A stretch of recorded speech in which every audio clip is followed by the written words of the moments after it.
നമസ്കാരം. മലയാളി വാർത്തയിലേക്ക് സ്വാഗതം. നിർമ്മല സീതാരാമനെ ഇപ്പോൾ തീർത്തു കെട്ടുമെന്ന് വെല്ലുവിളിച്ചിറങ്ങിയ കെ.എൻ. ബാലഗോപാൽ ഒന്ന് ഒതുങ്ങിയിട്ടുണ്ട്. ഇപ്പോൾ നിർമ്മല പാവമാണെന്ന് ധനമന്ത്രി. വെന്റിലേറ്ററിൽ കിടന്ന കേരള ഖജനാവിന് കേന്ദ്രം കുറച്ച് ഓക്സിജൻ കൊടുത്തു. അതിൽ തുള്ളിച്ചാടുകയാണ് പിണറായി. വിക്കന്റെ ചാട്ടം എങ്ങോട്ടാണെന്ന് മനസ്സിലാകുന്നുണ്ട്. നയാ പൈസ തരില്ല എന്ന് ബാലഗോപാലിന്റെ അടക്കം പറച്ചിൽ. സംസ്ഥാനത്തിന് കൂടുതൽ പണം കടമെടുക്കാൻ കേന്ദ്ര സർക്കാർ അനുമതി നൽകി. 3000 കോടി രൂപ കടമെടുക്കാനാണ് കേന്ദ്ര സർക്കാർ അനുമതി നൽകിയിരിക്കുന്നത്.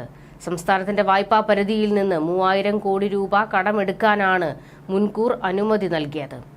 5000 കോടി രൂപയായിരുന്നു കേരളം മുൻകൂർ ആവശ്യപ്പെട്ടത്. എന്നാൽ 3000 കോടി രൂപ മാത്രമാണ് കടമെടുക്കാൻ കേന്ദ്രം അനുവദിച്ചത്. താൽക്കാലിക ആശ്വാസം കിട്ടിയതിന്റെ ആവേശത്തിലാണ് പിണറായി വിജയൻ. കേരളത്തിന് ഈ സാമ്പത്തിക വർഷം 37,512 കോടി രൂപ കടമെടുക്കാൻ അവകാശമുണ്ടെന്ന് കേന്ദ്ര സർക്കാർ നേരത്തെ വ്യക്തമാക്കിയിരുന്നു. ഇപ്പോൾ 34,500 കോടി കടമെടുക്കാൻ സാധിക്കും. ഓരോ പാദത്തിലും കടമെടുക്കാൻ കേന്ദ്ര സർക്കാർ പ്രത്യേകം അനുമതി നൽകിയാൽ മാത്രമേ റിസർവ് ബാങ്ക് വഴിയുള്ള കടമെടുപ്പ് സാധ്യമാകൂ. അനുമതി നൽകുന്നതുവരെ ഇടക്കാല കടമെടുപ്പ് അനുവദിക്കണമെന്നാവശ്യപ്പെട്ട് കേന്ദ്രത്തിന് ധനവകുപ്പ് കത്തയച്ചിരുന്നു. കേന്ദ്ര സർക്കാരിന്റെ അനുമതിയോടെ 44,528 കോടിയാണ് ഈ വർഷം സംസ്ഥാന സർക്കാർ കടമെടുക്കാൻ ഉദ്ദേശിച്ചിരുന്നത്.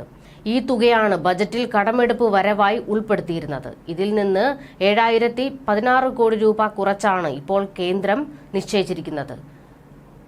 ഇതിനു പുറമെ 12,000 കോടി രൂപയെങ്കിലും കിഫ്ബിയുടെയും പെൻഷൻ കമ്പനിയുടെയും വായ്പ ഇനത്തിലും പ്രോവിഡന്റ് ഫണ്ട് നിക്ഷേപ ഇനത്തിലും വെട്ടിക്കുറയ്ക്കാനാണ് സാധ്യത. ക്ഷേമ പെൻഷൻ വിതരണം ചെയ്യുന്നതിനും മറ്റുമായി റിസർവ് ബാങ്കിൽ നിന്ന് വെയ്സ് ആൻഡ് മീൻസ് അഡ്വാൻസ് എടുത്തിട്ടുണ്ട്. അതേസമയം ക്ഷേമ പെൻഷന് പണം കണ്ടെത്താൻ സഹകരണ ബാങ്കുകളിൽ നിന്ന് 2,000 കോടി രൂപ കടമെടുക്കാൻ സംസ്ഥാന സർക്കാർ തീരുമാനിച്ചിട്ടുണ്ട്. പ്രാഥമിക സഹകരണ സംഘങ്ങളുടെയും ബാങ്കുകളുടെയും കൂട്ടായ്മയിലൂടെയായിരിക്കും പണം സ്വരൂപിക്കുക. ക്ഷേമ പെൻഷനായി സർക്കാർ രൂപവൽക്കരിച്ച കമ്പനിയാണ് വായ്പയെടുക്കുക. മണ്ണാർക്കാട് റൂറൽ സഹകരണ ബാങ്കാണ് ഫണ്ട് മാനേജർ. 9.1% പലിശയായി നിശ്ചയിച്ചിരിക്കുന്നത്. 1.5 വർഷത്തിനുള്ളിൽ മൂന്നാമതായാണ് ഇതേ ആവശ്യത്തിനായി സർക്കാർ സഹകരണ ബാങ്കുകളെ സമീപിക്കുന്നത്. നേരത്തെ വാങ്ങിയ 4,000 കോടിയിലേറെ രൂപ സഹകരണ ബാങ്കുകൾക്ക് നൽകാനുണ്ട്. 1 വർഷത്തെ കാലാവധിക്കാണ് വായ്പ എടുത്തതെങ്കിലും കാലാവധി പൂർത്തിയായി വായ്പ ഇതുവരെ തിരിച്ചടച്ചിട്ടില്ല. പലിശ മാത്രം നൽകി 1 വർഷം കൂടി കാലാവധി നീട്ടുകയായിരുന്നു. കഴിഞ്ഞ വർഷം ആദ്യം 2,000 കോടിയും പിന്നീട് 1,500 കോടിയുമാണ് പിരിച്ചെടുക്കാൻ തീരുമാനിച്ചത്. എന്നാൽ രണ്ടാം തവണ 500 കോടി രൂപ പോലും കണ്ടെത്താനായില്ല.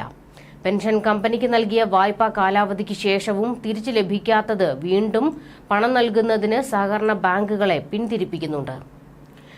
ഈ വർഷം ആദ്യം നടത്തിയ നിക്ഷേപ സമാഹരണ യജ്ഞത്തിൽ സഹകരണ സംഘങ്ങളിലും ബാങ്കുകളിലുമായി 24,000 കോടിയോളം രൂപയാണ് പുതിയ നിക്ഷേപമായി വന്നത്. ഇതിലാണ് സർക്കാരിന്റെ പ്രതീക്ഷ. അതുകൊണ്ടാണ് 2 തവണ പ്രതീക്ഷിച്ച പണം ലഭിച്ചില്ലെങ്കിലും മൂന്നാമത്തെ വീണ്ടുമുള്ള നീക്കം. സഹകരണ സംഘം രജിസ്ട്രാറും ഫണ്ട് മാനേജറായ ബാങ്കും ചേർന്ന് കേരള ബാങ്കിൽ തുടങ്ങുന്ന പൂൾ അക്കൗണ്ടിലാണ് പണം നിക്ഷേപിക്കുക. വായ്പയായാണ് സംഘങ്ങളിൽ നിന്ന് പണം വാങ്ങുന്നത്. ഇതിന്റെ തിരിച്ചടവടക്കമുള്ള വ്യവസ്ഥകൾ ഉൾപ്പെടുത്തിയ ഫണ്ട് മാനേജരും ക്ഷേമ പെൻഷൻ കമ്പനിയും കരാറുണ്ടാക്കും. ഫണ്ട് വിനിയോഗവും തിരിച്ചടവും സഹകരണ സംഘ രജിസ്ട്രാർ നിരീക്ഷിച്ച് റിപ്പോർട്ട് സർക്കാരിന് നൽകണം. പണം കണ്ടെത്താൻ സഹകരണ ബാങ്കുകളുടെ കൂട്ടായ്മ രൂപവൽക്കരിക്കുന്നതിന് രജിസ്ട്രാർ അനുമതി നൽകണമെന്നും ഉത്തരവിലുണ്ട്. 12 മാസമാണ് വായ്പാ കാലാവധി. ഇതിന്റെ പലിശ മാസാടിസ്ഥാനത്തിലും മുതൽ കാലാവധിക്ക് ശേഷം ഒറ്റത്തവണയായും നൽകുന്ന രീതിയിലാണ് ക്രമീകരണം.